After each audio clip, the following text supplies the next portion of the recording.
The quiet town of Dunedin, Florida, a tragedy unfolded in 1977 that would leave a family haunted for decades. Robert Dirscherl, a loving husband and father, was found dead in his own bedroom, a shotgun by his side. The police swiftly ruled that his death was of his own doing, closing the case and leaving his family with more questions than answers. But what if the truth was far more sinister? What if the real story was buried beneath years of conflicting evidence, mysterious letters, and eerie encounters? This is the story of a family's tenacious pursuit of the truth, a journey that would span nearly 4 decades, leading them through the darkest corners of doubt, grief, and, ultimately, unresolved mystery. Welcome back to Fireside Unsolved, Episode 99, The Unsolved Death of Robert Dirscherl.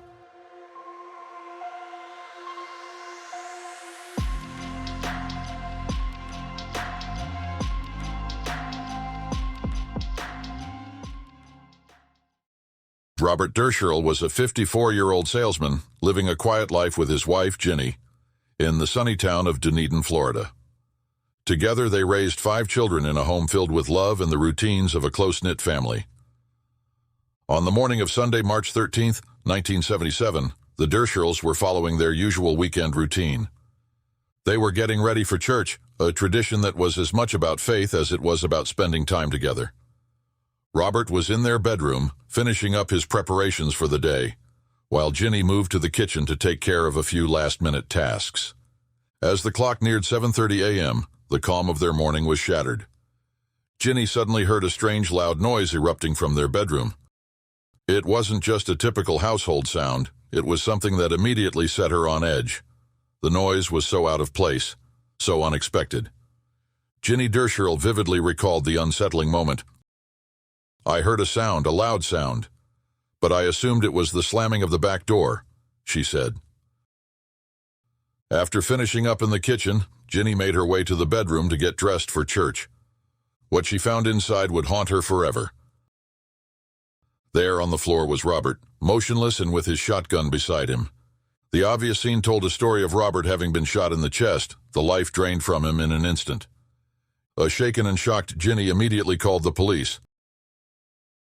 They arrived swiftly, their flashing lights and hurried footsteps breaking the stillness of that tragic Sunday morning. The initial investigation was led by the Dunedin Police Department. As they combed through the Dirscherl home, they found no evidence of a break-in, no signs of a struggle, nothing out of place, except for one small detail. Robert had one of his shoes off. When questioned, Ginny explained that this wasn't unusual. Robert had been applying medicine for his athlete's foot before putting on his Sunday shoes, a routine she had seen him follow many times before. Despite her explanation, the police seemed focused on another theory. Within just 15 minutes, the police reached their conclusion. Robert's death was an S-word.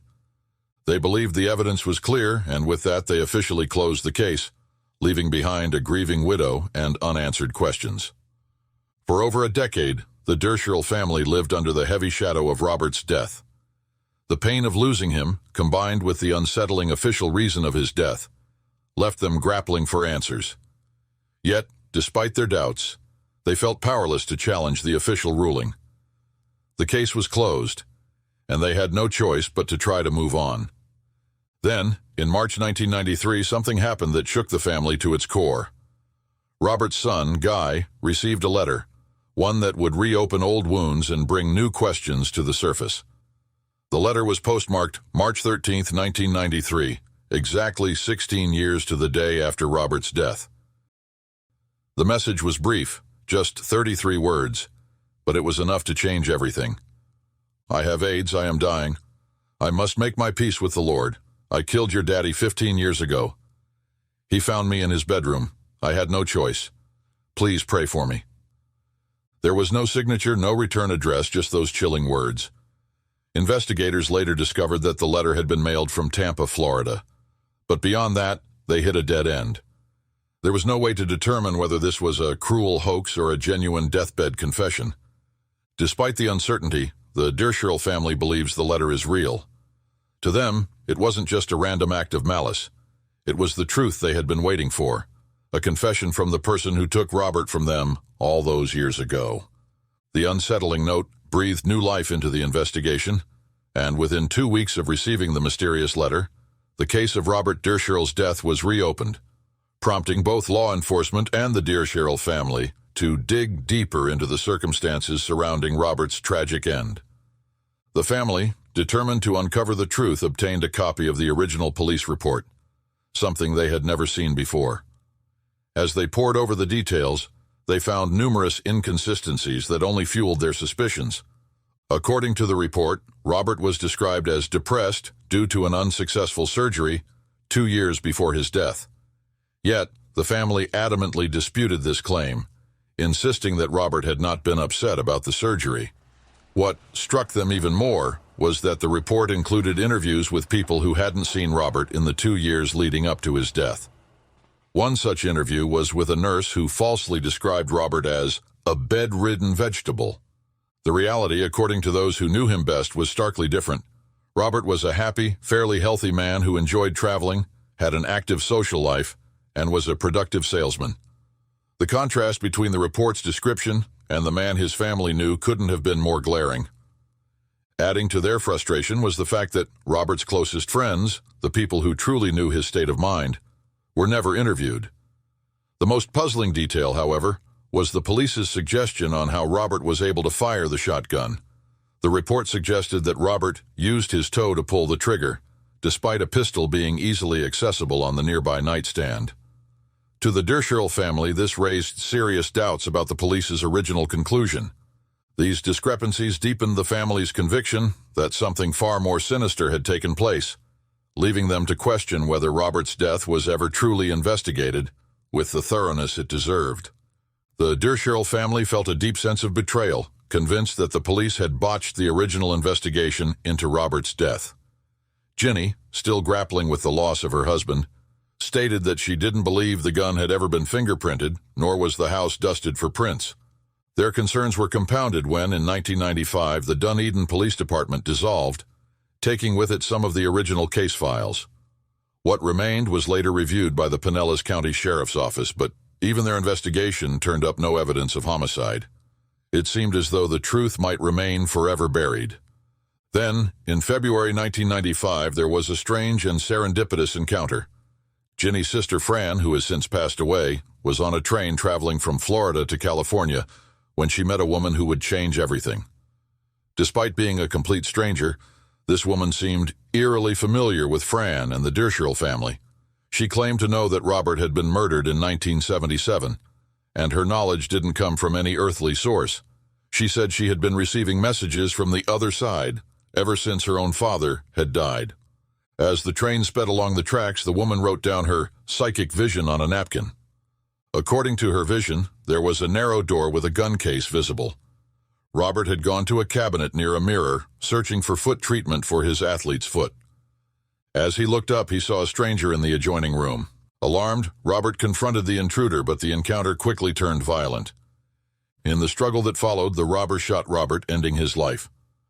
Fran was understandably skeptical at first, but the woman continued to astound her by correctly naming long-deceased relatives. This uncanny accuracy shook Fran to her core. As time passed, the psychic vision from a stranger on the train, that at first seemed far too fantastical to take seriously, started to make more sense, and their doubts began to fade. The woman had described specific elements of the crime scene with unsettling accuracy, details that only someone familiar with Robert's death would know.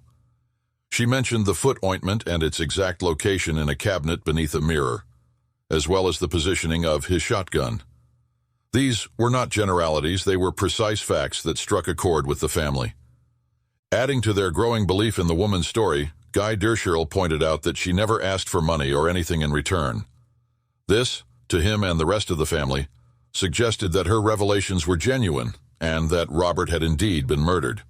Then, as the Dirscherls were putting together the puzzle pieces from the investigation and the psychic, they recalled that they previously had a neighbor who was a teenager at the time of Robert's death.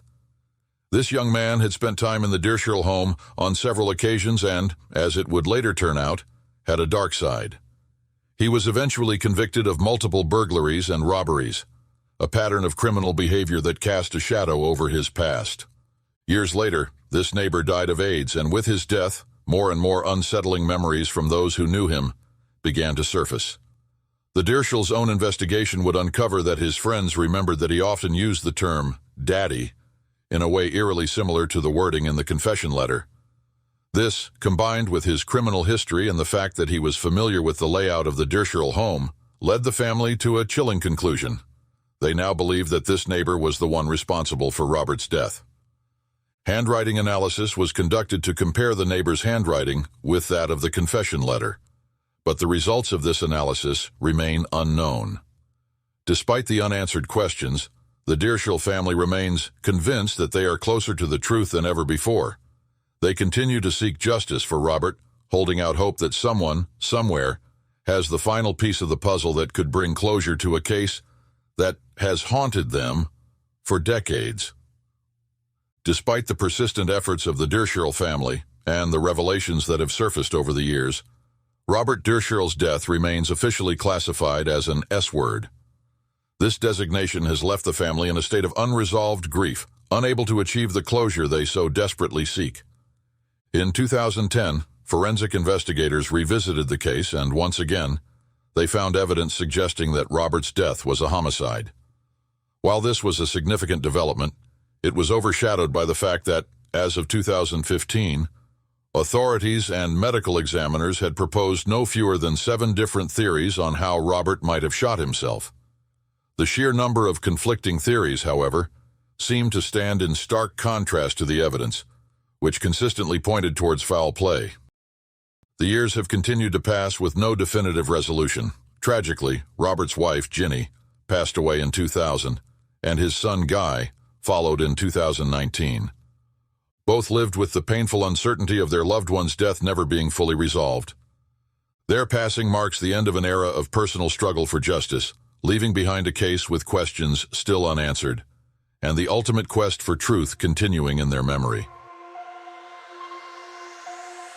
Thank you for joining us for another episode of Fireside Unsolved. If you haven't already, please like and subscribe to help the channel grow.